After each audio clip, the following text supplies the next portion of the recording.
Good evening. I'm going to show you how I make macaroni and cheese. There must be a million different ways to make macaroni and cheese, but I use the large elbows, and this is an 8-ounce package. To this, I'm going to add a stick of butter. I kind of cut it up. Oh, and when you boil your noodles, pasta, whatever you want to call it, put about a teaspoon of salt in it. It'll just really, I do that with everything that I'm boiling, and it really makes a difference. Okay, I've got this in here.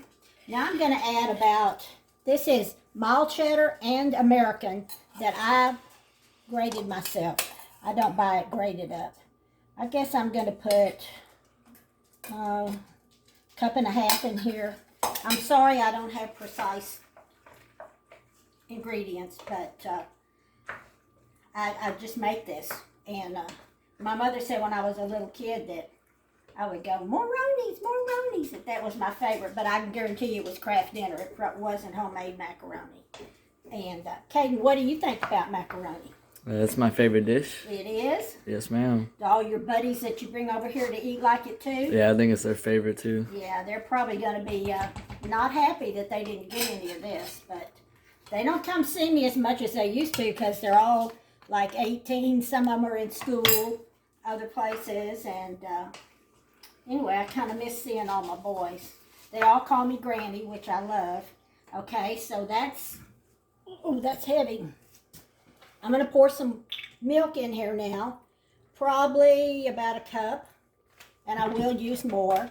I am going to put some pepper. If you like a lot of pepper, put a lot of pepper. And I am going to put a little more salt. Not much. Because the cheese is salty. So I'm going to be stirring this up to get it all to melt, and then I'm going to put some more stuff in.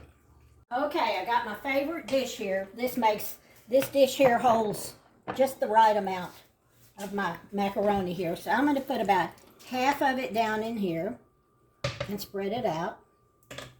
And you may want to turn away. I'm going to use Velveeta processed cheese product. I'm not going to call it cheese. I'm going to call it a cheese product because that's what it says on the label. When I was a kid, this is all we had.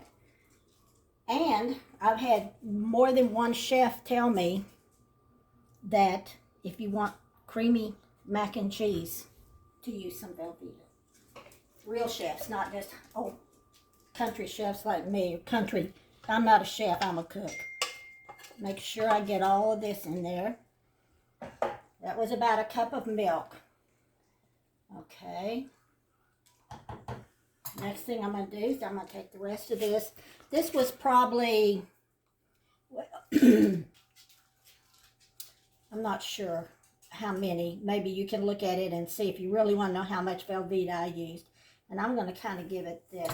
I'll be shoving it down with this. Just kind of to get it in there. Okay. Now I'm going to sprinkle the rest of the American and cheddar over the top.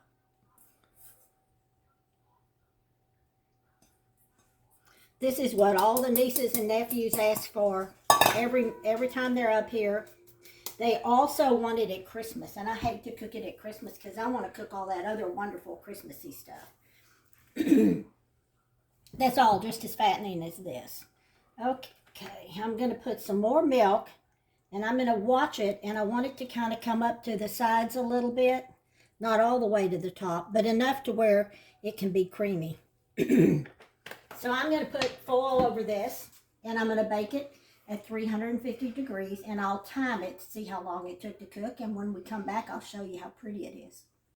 Okay, our macaroni's ready. I think I baked it an hour and 15 minutes, and I took the top off, the foil off. I baked it at 375, and you can see how nice and creamy. Get a good shot of that, Caden. Does that look good, Caden? Oh, yes, ma'am. You think you can wait till you get home? He brought he forgot to bring a plate. He was supposed to bring a plate. Oh, no, it's in the truck. That's right. So, anyway, this is easy to make. We love it. You could broil the top a little bit if you liked it more crunchy on top. And I hope you try it because I know it's one of our favorites.